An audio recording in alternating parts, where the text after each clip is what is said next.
আপনারা সবাই একটা গল্প জানেন যে হ্যামিলনের বাঁশিওয়ালা। যে হ্যামিলন শহরে একজন বাঁশিওয়ালা ছিল যে বাঁশি বাজাতো এবং গর্ত থেকে সব ইঁদুরগুলো বেরিয়ে চলে আসতো তার পেছনে। জামায়াতের একজন হ্যামিলনের বাঁশিওয়ালা আছে বাংলাদেশে। হুম। এবং শুধু জামায়াতের না, অনেকেরই পোষ্য একটা বাঁশিওয়ালা। তার নাম হচ্ছে মোহাম্মদ ইউনূস। এবং সেই বাঁশিওয়ালা হচ্ছে বাঁশি বাজায় এবং তার বাঁশির পেছনে যে ইঁদুরগুলো বেরিয়ে আসে সেগুলো হচ্ছে বিএনপি ইঁদুর। এই মাথা মোটা ইঁদুরগুলো জানে না যে কোন পাহাড়ের চিপায় নিয়ে ওদেরকে কোন চিপায় ফেলবে এই বাঁশিওয়ালা। তো আমরা বিএনপি নিয়ে অনেকবার কথা বলেছি। এখন নির্বাচন ইস্যু নিয়ে বিএনপির যে অবস্থান বা ইউনূসের যে অবস্থান সেটা নিয়ে একটু কথা বলতে চাই। যেমন জাতির উদ্দেশ্যে, বিশ্ব ফোরামে, মানে বিশ্ব কি বলে গণমাধ্যমের জায়গায় বা বিভিন্ন প্ল্যাটফর্মে আমরা দেখছি বারবার ইউনূস বলছিল যে ফেব্রুয়ারির প্রথমার্ধে নির্বাচন হবে, এই নির্বাচনকে আটকাবে, পৃথিবীতে কারো শক্তি নাই, পৃথিবীর কারো ক্ষমতা নাই নির্বাচন আটকানোর। ভাই এগুলো না বলতে হয় কেন? আমি ভাই ক্ষমতা চাই না, এই যে একটা অ্যাক্টিং, আমাকে জোর করে এনে ক্ষমতায় বসিয়েছে, এই যে একটা অ্যাক্টিং, এগুলাকে ধরেন জায়েজ করবার জন্য, হালাল করবার জন্য। কারণ এই হায়ানা ক্ষমতায় বসার পরে কি করেছে ইউনূস আপনি সবাই জানেন। যদি বিবেক থাকে আপনার, যদি আপনি চোখ খুলে দেখতে পান, আর যদি মনে করেন চোখের উপরে শুধু আওয়ামী বিদ্বেষ নামের একটা পর্দা দেয়া থাকে, আপনি কিছু দেখবেন না। তখন আপনি হচ্ছে যে ইউনুসেক্সুয়াল হয়ে যাবেন। ইউনূস যা করবে তাতেই উফ, এর আপনি কিছু পারবেন না। চলেন হিসাবটা করি আমরা, যে এই যে চতুর একটা নির্লজ্জ বিশ্ব বেহায়ার খপ্পরে পড়েছে বাংলাদেশ। এই বিশ্ব বেহায়া বলতেছে যে ফেব্রুয়ারিতে নির্বাচন হবে, কিন্তু আপনারা জানেন যে আমাদের সংবিধান অনুযায়ী নির্বাচন হতে গেলে নির্বাচনের 3 মাস আগে তফসিল ঘোষণা করতে হয়। এটা হচ্ছে আমাদের সাংবিধানিক যে নিয়ম। সেই জায়গা থেকে যদি ধরা যাক ফেব্রুয়ারির প্রথমার্ধে যদি নির্বাচন হয়, তাহলে নভেম্বরের 7 তারিখ থেকে 15 তারিখের মধ্যে সেই 3 মাসের যে মেয়াদ, যে টাইম লাইন, সেটা কিন্তু অলরেডি চলে গেছে। সেটা চলে গিয়ে অলরেডি নভেম্বর চলে যাচ্ছে। এখন পর্যন্ত কিন্তু তফসিল ঘোষণার কোনো খবর নাই। তফসিল ঘোষণা ছাড়া নির্বাচন কিভাবে হয় এবং তফসিল ঘোষণা কেন 90 দিন আগে করা হচ্ছে না, এই ব্যাপার নিয়ে বিএনপির মাথা মোটাগুলা একটা কোনো শব্দ করতেছে না। আসলে আমরা ঠিক বুঝতে পারতেছি না যে বিএনপির অন্ডকোষ কোন এমন চিপাটার মধ্যে পড়ছে, যেই কারণে তারা মনে করেন কোনো কিছুর মধ্যেই কোনো শব্দ করতে পারতেছে না এই ইউনূস গ্যাং এর বিরুদ্ধে। এই তারেক জিয়া প্রথমে আমরা দেখলাম যে সেই নির্বাচন তারা হচ্ছে ডিসেম্বরের মধ্যেই দিতে হবে, এটা বলে বিএনপি খুব উত্তাল পাতাল করলো। যখন ইউনূস গ্যাং বলতেছিল যে না, পরবর্তী বছর জুনের দিকে তারা নির্বাচন দিতে চায়, হ্যাঁ, এবং ইউনূস মাঝে বলতেছিল অনেকে তো বলে আমাকে 50 বছর ক্ষমতায় থাকতে। এই বয়ানগুলা যখন ইউনূস এস্টাবলিশ করতেছিল, সেই সময় আমরা দেখলাম বিএনপি ইউনূসের বিরুদ্ধে এবং ইউনূসের যে উপদেষ্টা মন্ডলী রয়েছে, যে সার্কাস বাহিনী, এই সার্কাস বাহিনীর অনেক অপকর্ম নিয়ে কথা বলতে শুরু করলো বিএনপি। ইউনূসের সাঙ্গপাঙ্গ এই যে লুটেরা, মানে বিদেশি যে শক্তিগুলা বাংলাদেশে এসে গাইরা বসছে। তো এই জুনের নির্বাচনের কথা বলার পরে তারা কথা বলতে শুরু করলো। কথা বলতে শুরু করার পরে যখন ইউনূস গ্যাংয়ের অপকর্ম সামনে আসলো, তখন আমরা দেখলাম তড়িঘড়ি করে ইউনূস কূটনৈতিক শিষ্টাচার কোনো কিছুই মানলো না, কোনো কিচ্ছু না। লন্ডনে তার জরুরি মিটিং আছে লন্ডনের প্রধানমন্ত্রীর সাথে, যাওয়ার পরে দেখলাম মুখের উপরে দরজা খালি বন্ধ করে নাই, মানে কানের উপরে লাথি মেরা বন্ধ করছে, দরজা বন্ধ করে দিল। আসলে মূলত গেছিল তারেকের সঙ্গে দেখা করতে। আপনারা দেখছেন তার একমাত্র কাজ ছিল তারেকের সঙ্গে মিটিং। কেন গেল সে তারেকের সঙ্গে মিটিং করতে? তারেকের যে মনে করেন কি দিলে তারেক ঠান্ডা হয় সেটা তো বাঙালি জানে। 5 বার দুর্নীতিতে চ্যাম্পিয়ন হওয়া একটা দল, সেই দলের মনে করেন খালেদা জিয়া তো আসলে মেয়াদ উত্তীর্ণ, সেই জায়গা থেকে তারেককেই বলা যায় প্রধান। এবং এই তাকে আপনি টাকা দিলে পৃথিবীর এমন কোনো কাজ নেই যেটা করানো সম্ভব না। ইউনূস গেল, সেখানে 200 কোটি টাকার একটা লেনদেন হলো, উপহার দেয়া হলো। সেই উপহারের পরে তারেক আবার একটা কলম উপহার দিল, নানান 9-6 করলো। সে সেখানে তারেকের সঙ্গে মোটামুটি ভাবে একটা নেগোসিয়েশনে আসলো এবং ঘোষণা দিল ফেব্রুয়ারিতে নির্বাচন হবে।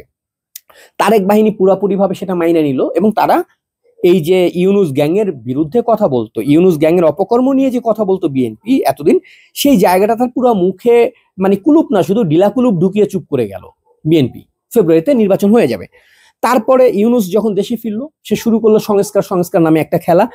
এখানে একদল জিগির উঠালো যে পিআর পদ্ধতিতে নির্বাচন চাই, আরেক দল গণভোট আগে না জাতীয় নির্বাচন আগে, এই সব ক্যাচালগুলা শুরু করলো।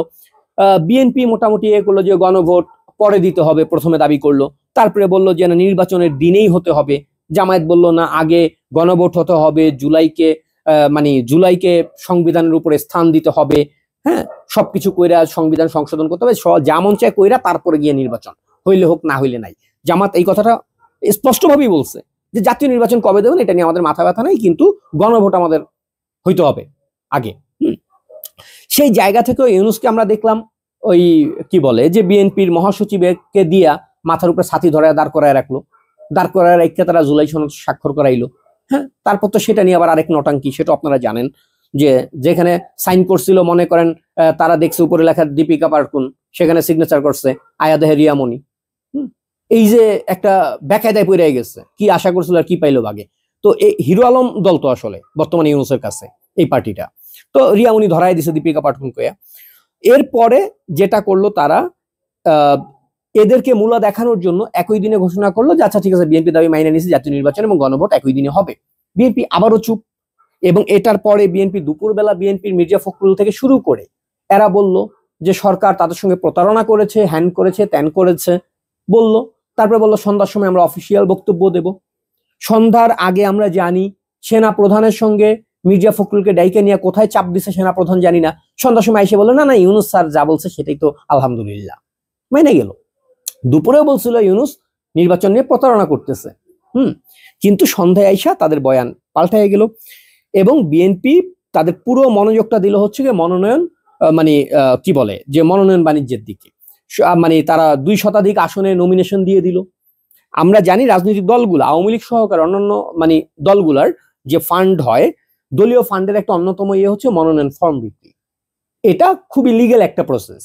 মনোনয়ন ফর্ম বিক্রি করে বিএনপি একটা ভালো টাকা হয়তো পেতে পারতো তাদের দলীয় ফান্ডে, সেই দিকে তারা গেল না। কোনো রকম মনোনয়নের বিষয় টিষয় নেই, তারা 200 আসনে মানে এমপি প্রার্থী কারা হবে সেটা দিয়ে দিল।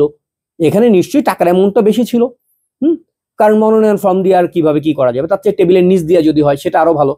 তো তারেক টেবিলের নিচ দিয়ে 200 আসনে নমিনেশন দিয়ে দিল। এবং আরো বাকি যে আসনগুলো আছে সেগুলো নিয়ে এনসিপি জামাতের সাথে তারা একজন নেগোসিয়েশনে যাচ্ছে, বা সাকির মতো ওই পোষ্য অ্যালসেশিয়ান বাম যেগুলো আছে, হ্যাঁ, ওদেরকে কতটুকু হাড্ডি দিতে হবে সেগুলো নিয়ে দরাদরি করতে বসলো। এবং এই যে এইগুলা করে বেড়াচ্ছে তারা, কিন্তু আপনারা একবার চিন্তা করেন মনোনয়ন বাণিজ্যে 1000 কোটি কামাইছে বিএনপি, ইটস ওকে, ওইটা ওর হেডেক, কিন্তু কেন একবার তফসিল নিয়ে কথা বলতেছে না বিএনপি? বিএনপি কেন একবার প্রশ্ন করতেছে না যে বাবা আমরা যে ব্যবসা করতেছি যাইয়ে করতেছি, তোরা তফসিলটা ঘোষণা কর। তফসিল ঘোষণা নিয়ে তারা একবারও কথা বললো না, কিন্তু তারা বারবার বলতেছে নভেম্বরের প্রথম সপ্তাহে চলে আসতেছে, তারেক জিয়া নভেম্বরের 3 তারিখে 6 তারিখে 9 তারিখে, এই যে 6-9 এর পাল্লায় কইরা এখন বলতেছে ডিসেম্বরে আসবে। মূলত এই তারেক জিয়া হচ্ছে এখন পর্যন্ত ক্লিয়ারেন্স পায় নাই, এখন পর্যন্ত তাকে বোধহয় ওই দেওয়া হয় নাই, নিশ্চয়তা দেওয়া হয় নাই যে তুমি দেশে আসো তোমার পেদাবো না, তুমি দেশে আসো তোমার জালে ঢুকাবো না, তুমি দেশে আসো -2 ফর্মুলার যে আওতায় তোমাকে আনবো না। এই কমিটমেন্টটা এখন পর্যন্ত ধরেন সেনাবাহিনী হয়তো করে নাই, কিংবা বিদেশি শক্তিরা করে নাই, কিংবা ইউনূস গ্যাং করে নাই। তো এই কারণে তারেক মনে করেন এই আসবো কইরা আর তার আসার কোনো খবর নাই। কিন্তু তারা ইউনূসের ব্যাপারে স্পষ্টভাবে বারবার বুঝতে পারতেছে যে ইউনূসের টার্গেট কি। বিএনপির মতো একটা দল যেখানে অন্ততপক্ষে ধরেন কেন্দ্রীয় নেতাদের মধ্যে 10টা নেতা তো মনে করেন দিন শেষে খুঁজে পাবোই অন্তত আমরা, যাদের মাথায় কিছুটা মগজ আছে, যারা রাজনীতি কিছুটা বোঝে। ধরেন নিজে না জানলেও দীর্ঘদিন রাজনীতি করতে করতে তো মানুষ শেখে, তো অন্তত 10টা তো নেতা পাওয়া যাবে এরকম, যার মাথায় ঘিলু বলতে কিছু আছে। এই লোকগুলো কি বুঝতেছে না ইউনূস কি করতে চাচ্ছে? তারা বুঝতে পারতেছে, কিন্তু তারেক জিয়ার মামলা টামলার নামে তার মানে কি বলে ওই যে চিপার মধ্যে ফালায় রাখছে। তো যদি একটুখানি মোচন নেয় ওর নামে গ্রেফতারি পরোয়ানা জারি হবে, ও দেশে এলে ওরে গ্রেফতার করা হবে। সেই -2 ফর্মুলা 2006 থেকে যেই আলাপ চলতেছে, যে চেষ্টা করতেছে ইউনূস জামাত গ্যাং, সেই জায়গাটাই আটকা পড়ে গেছে তারেক এখন পুরাপুরি চুপ। কিন্তু আসলে এই যে ইউনূসের যে মাস্টার প্ল্যান, এই মাস্টার প্ল্যানটা কি এটা কি বুঝতেছে না তারা? ইউনূসের মাস্টার প্ল্যান যতদিন যাচ্ছে আপনারা দেখতেছেন টেম্পো স্ট্যান্ড দখল থেকে শুরু করে চুরি চামারি টাইপের কাজগুলা, চাঁদাবাজি টাইপের কাজগুলা, খুন খারাপি টাইপের কাজগুলা, এগুলোর মধ্যে আপনারা জামাতকে ইনভলভ হতে দেখেন নাই। এইগুলা করতেছে একমাত্র বিএনপি, এবং বিএনপি নেতাদেরকে মোটামুটি ভাবে একটা ছাড় দিয়ে রাখা হয়েছে সরকারের দিক থেকে, তুই যা পারস আকাম কুকাম কর। কারণ বাংলাদেশের জনগণের কাছে প্রমাণ করতে হবে এই দেখো বিএনপি কিন্তু এমন ইট দিয়া থেতলায় মাথা গুড়া করে লায়, অতএব সামনের বার ক্ষমতা এলে মাথার সংখ্যা বাড়বে। তো এই যে আতঙ্ক, যে টেম্পো স্ট্যান্ডের ছাড়তাছে না বিএনপি, তাইলে সামনে কি হবে দেশে? বিএনপিকে বাংলাদেশের জনগণের কাছে ভিলেন বানাবার জন্য হেন কোনো কর্ম নাই যেটা ইউনুস করতেছে না। অপোজিটে আপনি যদি দেখেন জামাত কিন্তু জানে যে ওরা যুদ্ধাপরাধী, ওরা বাংলাদেশ বিরোধী, ওরা পাকিস্তানপন্থী একটা হায়নার দল।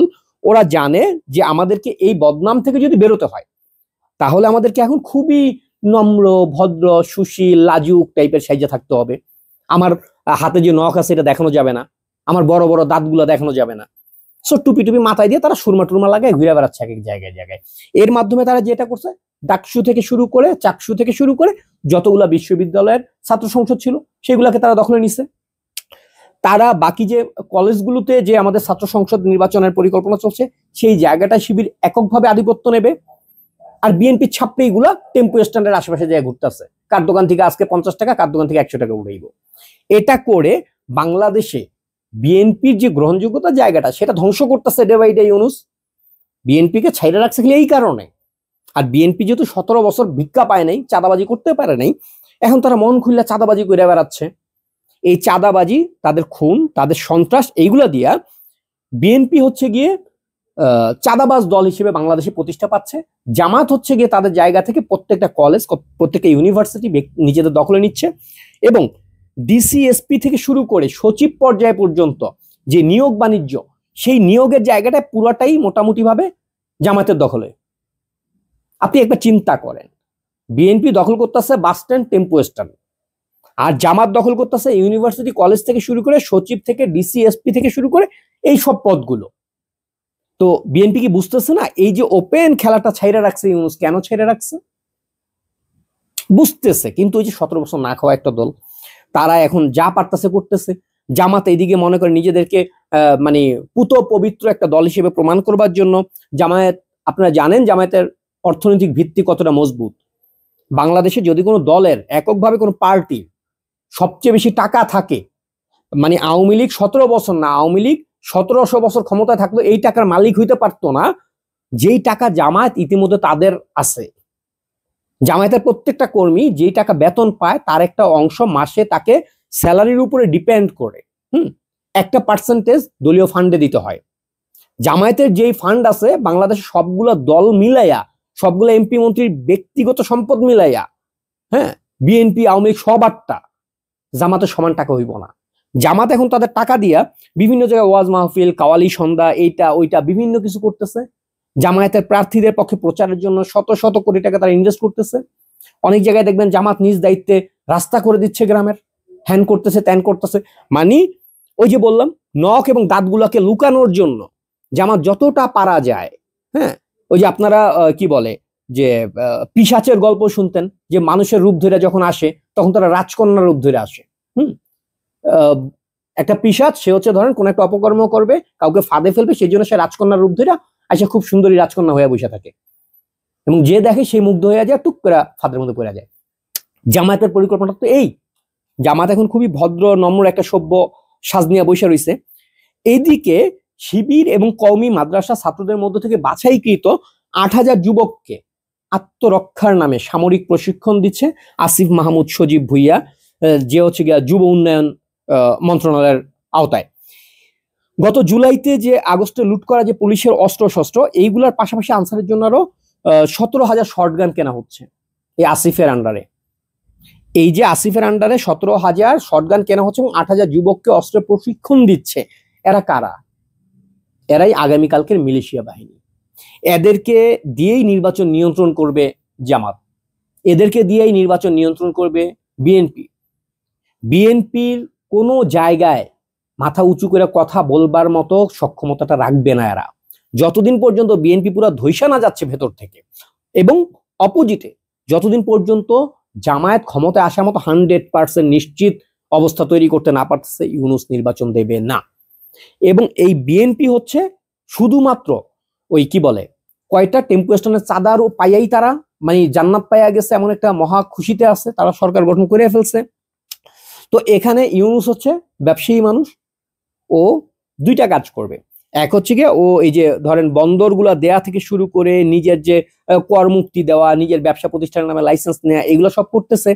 এবং এর পাশাপাশি পশ্চিমা যারা প্রিন্সিপাল আছে, যারা ওকে নিয়োগ দিচ্ছে ব্যবসা বাণিজ্যের জন্য, সেখানে মনে করেন সোনাদিয়া থেকে বন্দর, তেল, গ্যাস, সেন্ট মার্টিন, অস্ত্র, যুদ্ধ বিমান কেনা, এমন অনেক ইস্যুস গুলো আছে। সবগুলাই করবে ইউনূস। ইউনূস ওর এই ব্যবসার জায়গাটা দিয়ে কয়েক হাজার হাজার কোটি টাকা নিজের পকেটে ঢুকাবে, এবং ওর সেফ এক্সিট একমাত্র দিতে পারে জামাত, অন্য কেউ দেবে না।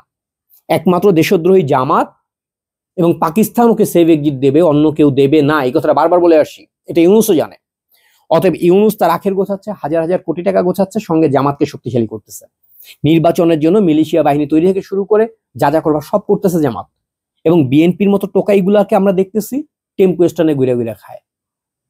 আপনাদের কি মনে হয় এই বিএনপি নির্বাচনে আসতে পারবে? তফসিল নিয়ে কথা বলছে না কেন? একবার হিসাবগুলো মিলান। ইউনূস কারে ধ্বংস করতেছে, ইউনূস কারে ক্ষমতাবান করতেছে। নির্বাচনের অপেক্ষায় থাকেন, নির্বাচন আসতেছে আপনাদের।